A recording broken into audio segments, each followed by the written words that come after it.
संस्मरण सुनाऊं श्री रामदेव पांडे जी को मैंने उस समय देखा जखनिया में आके 35 साल बाद पूर्व गाय गंगा और गीता पर कोई कार्यक्रम चल रहा था। ये बोलने के लिए गए, मैं बाजार में था, केवल 7 को होता था।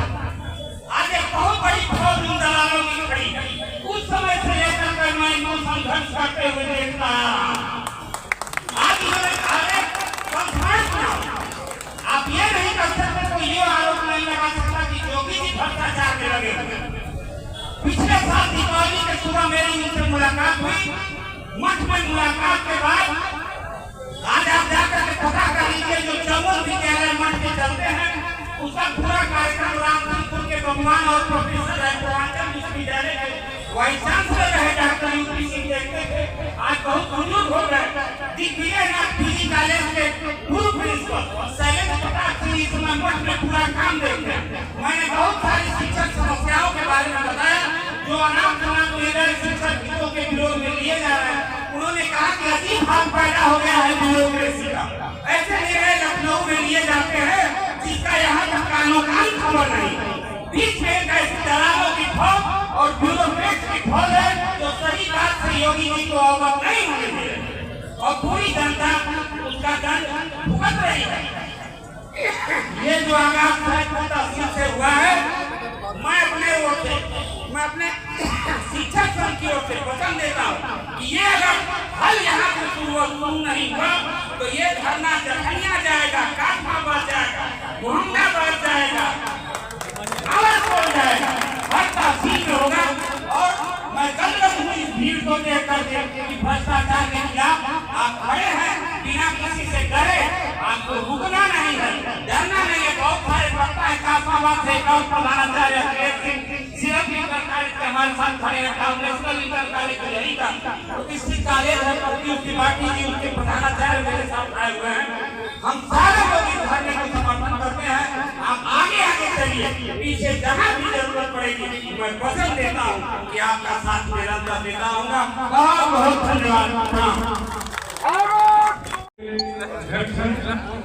उनकी समस्या है, सबसे बड़ी समस्या है मुख्यमंत्री की तरफ से आदेश हुआ है इनको अनुसूचित जनजाति का प्रमाण पत्र देने के लिए, लेकिन अधिकारी मानी नहीं रहे हैं।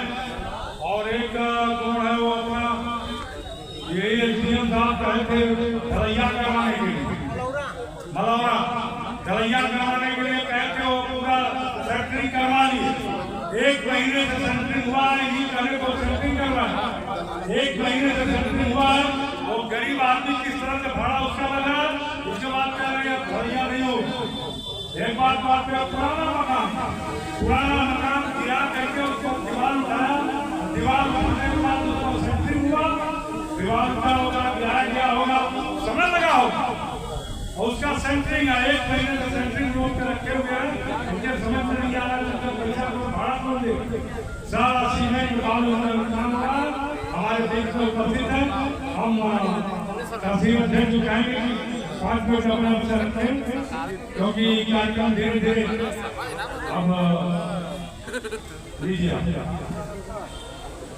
भारत माता की जय, भारत माता की जय।